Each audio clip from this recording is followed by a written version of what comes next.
Olá pessoal, hoje eu vou revelar para vocês, no meu ponto de vista e a partir da minha análise, da minha opinião, qual é a estratégia que o Supremo Tribunal Federal está utilizando para tentar inviabilizar a reeleição de Jair Messias Bolsonaro.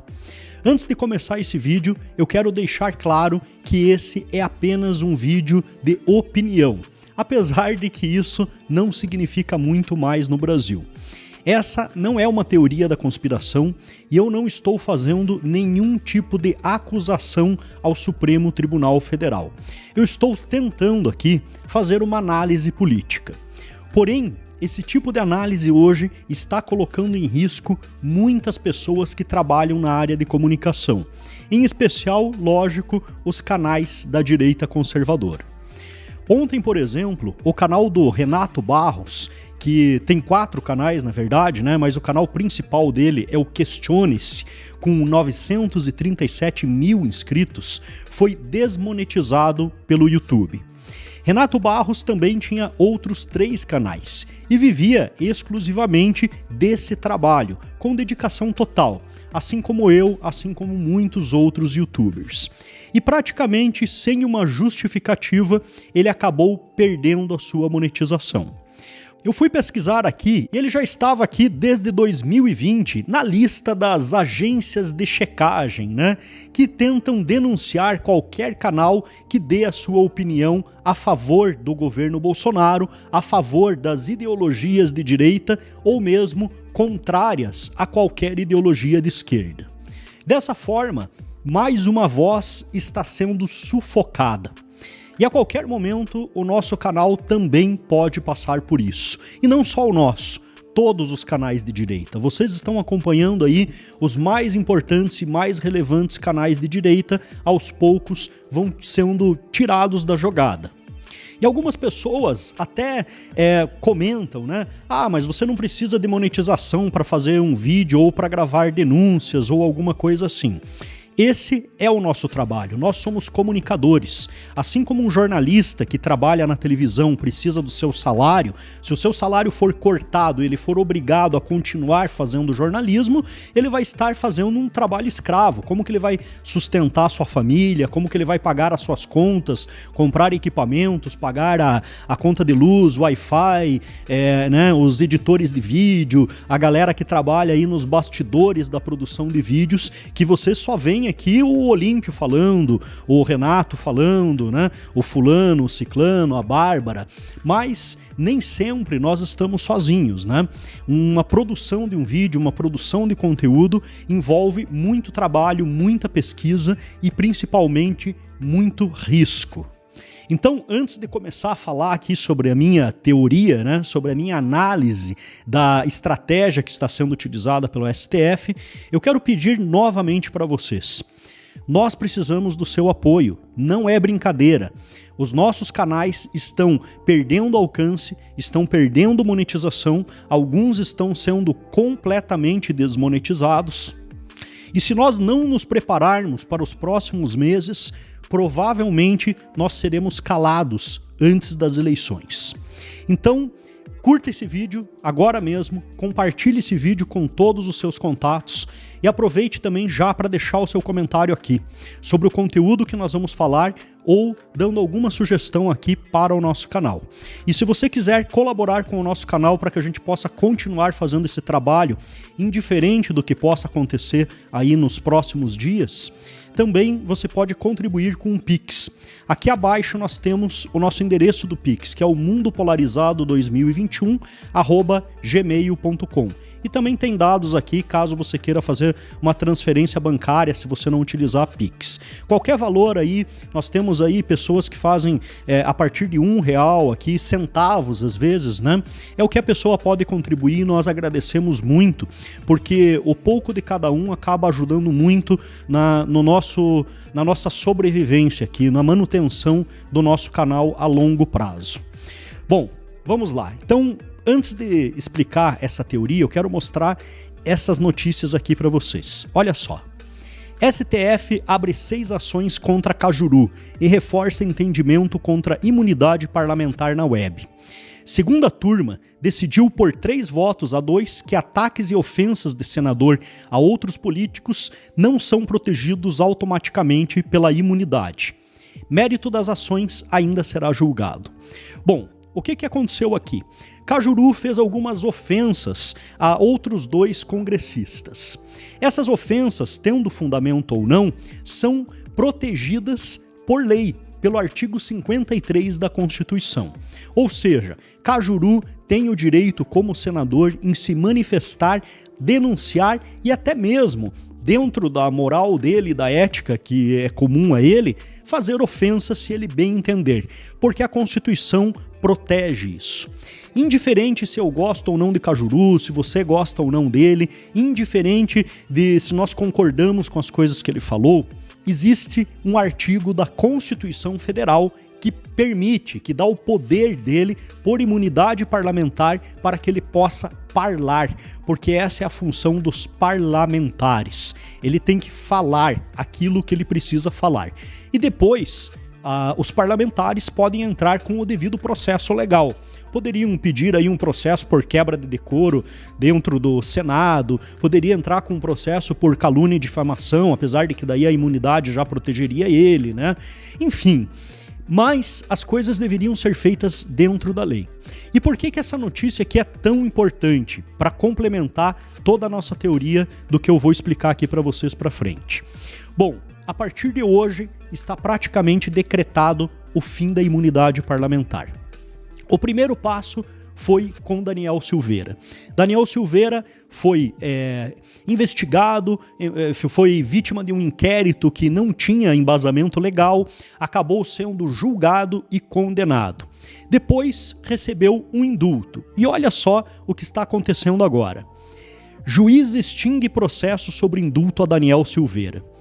O juiz federal substituto Carlos Ferreira de Aguiar, da 12ª Vara Federal do Rio de Janeiro, decidiu extinguir o processo sobre Jair Bolsonaro ter concedido o Instituto da Graça ao deputado Daniel Silveira, sem analisar o mérito, por já ter ações tramitando no âmbito do Supremo. Na semana passada, o juiz havia dado 72 horas para a União explicar o decreto do indulto em uma ação apresentada pelos advogados André Luiz Cardoso e Rodolfo Prado. Os 2 advogados alegaram que houve desvio de finalidade no ato de Bolsonaro. Para eles, o decreto transforma o Instituto da Graça em verdadeira revisão criminal, arvorando-se um poder devolutivo e suspensivo inexistente ao arrepio da Constituição e obstando o livre exercício do poder judiciário. Bom, eu não vou continuar lendo a matéria aqui, mas um juiz federal, que não é um juiz do Supremo, é um juiz de uma vara federal, assim como o Sérgio Moro era, por exemplo, quando julgou a Lava Jato, né? E como muitos outros juízes aí emitem decisões, simplesmente está anulando uma decisão presidencial e constitucional que deu o indulto, a graça a Daniel Silveira. Ele está indo contra o governo federal, contra a Constituição Federal. E com certeza, né, nós sabemos que ele vai ter apoio lá de cima. Mas não para por aí. Olha aqui. Moraes multa Daniel Silveira em 450 mil e mantém obrigação de uso de tornozeleira. Essa notícia aqui é de ontem, dia 3/5/2022, às 19h21. O que isso tudo aqui significa, né? Essas decisões contra Daniel Silveira, indo contra o presidente da República, contra a Constituição, seja contra Daniel Silveira ou seja contra Cajuru. Em primeiro lugar, eu quero deixar bem claro que eu não concordo nem com as falas de Cajuru e nem com as falas de Daniel Silveira. Eu acho que nós temos muitas formas de lutar pelos nossos objetivos, pelos nossos direitos. Mas eu acredito que eles têm o direito de falar. Eles têm o direito de se manifestar dentro da linha de pensamento deles, dentro da forma que eles acreditam que é a mais correta de expor a sua revolta contra o sistema, a sua revolta contra tudo que acontece. Acontece que, a partir do precedente, e eu sempre falo aqui nos meus vídeos de precedente, de jurisprudência, a partir do precedente que foi criado com Daniel Silveira e que agora está sendo criado um novo precedente com o Cajuru, já foi criada uma jurisprudência praticamente. Um deputado e um senador estão perdendo a imunidade parlamentar. O STF decidiu que a Constituição não vale mais, que o artigo 53 foi rasgado e que qualquer deputado ou senador, a partir de agora, também pode ser julgado pelas suas palavras, pelos seus atos, ou seja, eles não têm mais imunidade. Eu sei que era de interesse de toda a população que o Instituto da Imunidade Parlamentar acabasse, porque nós sempre acreditamos que isso era um benefício que privilegiava uma classe em detrimento do povo em geral. Porém, a partir de agora, eles estão calando, censurando as vozes de todos os deputados e senadores e, ao mesmo tempo, mostrando para todo o Congresso Nacional que qualquer um deles pode ser a próxima vítima. Ou seja, onde passa um boi, passa uma boiada. Agora vem a minha teoria. Por que eles estão fazendo isso? Não é só uma condição de medir forças com o Congresso ou com o governo federal. Eles estão esticando a corda. Mas por que eles estão esticando a corda? Tem uma função muito clara, tem um método por trás disso, né? O objetivo deles é provocar o governo federal até que o governo ou as Forças Armadas tomem uma decisão intervencionista. Uma decisão que também ultrapasse, de certa forma, as linhas da Constituição ou que possa ser interpretada como uma decisão que ultrapasse as linhas da Constituição. Ou mesmo que seja uma decisão totalmente constitucional, afinal de contas, para eles a Constituição não vale mais nada, mesmo que seja um decreto baseado na Constituição que acabe interferindo em outro poder, como no caso o Supremo Tribunal Federal, ou no Congresso, ou no Senado, automaticamente nós vamos estar vivendo um estado de exceção, ou seja, um poder intervindo em outros poderes e assumindo um poder pleno, um poder maior, né? Eu não sei se eu fui muito enrolado aqui, mas o que eu quero dizer é o seguinte: a partir de quando o governo federal ou as Forças Armadas intervirem nos outros poderes, nós podemos ser vistos pela economia global, por outros países, pela comunidade global, como um país inseguro juridicamente, como um país instável politicamente. E isso afasta investidores, faz o dólar subir, faz a bolsa de valores cair, faz o preço dos alimentos, dos combustíveis, de tudo subir e automaticamente aumenta a inflação. Isso pode gerar um caos econômico no Brasil. Uma simples intervenção contra um único ministro do Supremo Tribunal Federal pode gerar uma desconfiança internacional e acabar gerando um certo caos econômico. Então, analise o seguinte: se mesmo todos sabendo que nós passamos por uma pandemia e estamos passando por uma guerra, onde o mundo todo está sofrendo com alta dos combustíveis, com alta dos alimentos, com inflações que nunca foram vistas antes, e, enfim, com queda de bolsa de valores, com desvalorização de moedas, mesmo com as pessoas tendo consciência de que isso está acontecendo graças a uma pandemia e graças a uma guerra e não devido à culpa do governo, ainda assim a grande mídia e a esquerda colocam toda a culpa do que está acontecendo no governo de Jair Bolsonaro, no ministro da Economia Paulo Guedes.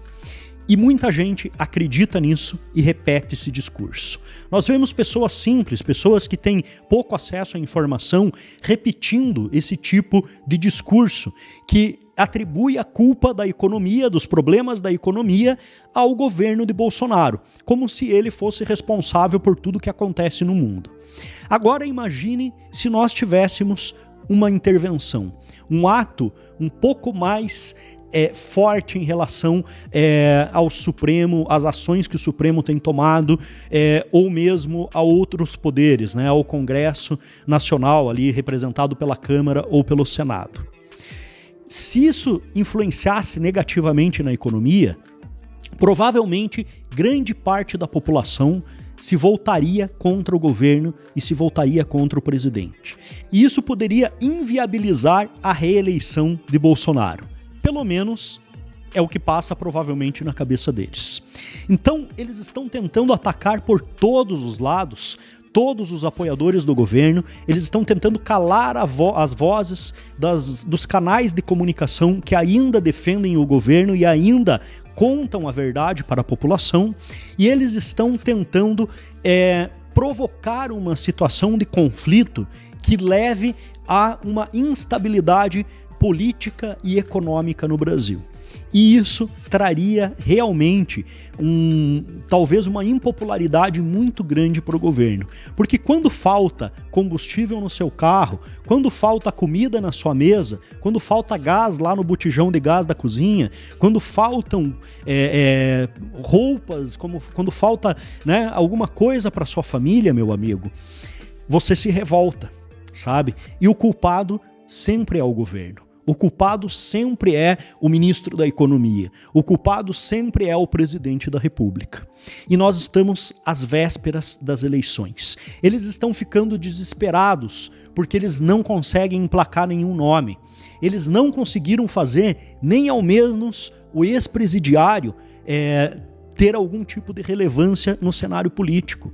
Eles compraram as pesquisas, eles manipularam a mídia e não conseguiram levar meia dúzia de gatos pingados para um dos maiores eventos que estava sendo previstos com a participação de Luiz Inácio Lula da Silva. A eleição está perdida para a esquerda. E não está perdida só em relação à presidência. Eles vão perder o maior estado e mais importante estado economicamente do Brasil, que é São Paulo. Tarcísio vai vencer em São Paulo. Eles vão perder dezenas de cadeiras, tanto na Câmara de Deputados quanto no Congresso. Por isso, Rodrigo Pacheco já está, junto com a STF também, articulando, inclusive, para mudar a legislação em relação ao indulto. Lira está se voltando contra o governo federal. Então, nós estamos vendo todos os membros do establishment, até aqueles que há algum tempo estavam ali fingindo estar ao lado do governo para talvez ganhar algum tipo de capital político, ficando desesperados e tentando chegar a uma estratégia final, a uma estratégia radical para talvez, quem sabe assim, de vez inviabilizar a candidatura de Bolsonaro.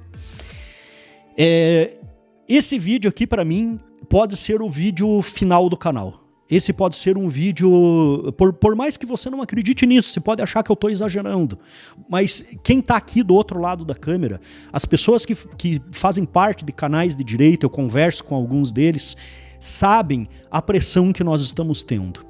E é muito difícil querer vir aqui e falar isso aqui para vocês e saber que isso pode ser a pá de cal final no nosso canal, no nosso trabalho.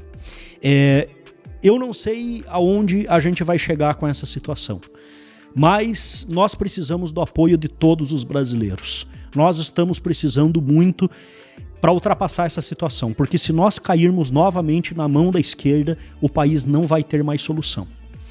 Alguns brasileiros têm a possibilidade simplesmente de comprar uma passagem e ir embora, como aconteceu na Venezuela, como aconteceu na Argentina, como está acontecendo no Chile. As pessoas que são mais abastadas, que têm mais facilidade, que têm condições talvez de simplesmente abandonar tudo e começar uma nova vida em outro país, foram embora. E é o que vai acontecer aqui no Brasil a partir de outubro de 2022, se a esquerda voltar ao poder. Ou até antes, né? Do jeito que a gente está vendo as coisas aí. Então, nós não podemos admitir isso. Por isso eu peço que você compartilhe esse vídeo com todos os seus contatos. E eu peço seu apoio também para o nosso canal, porque tempos difíceis estão vindo por aí. Muito obrigado, um abraço e até o próximo vídeo.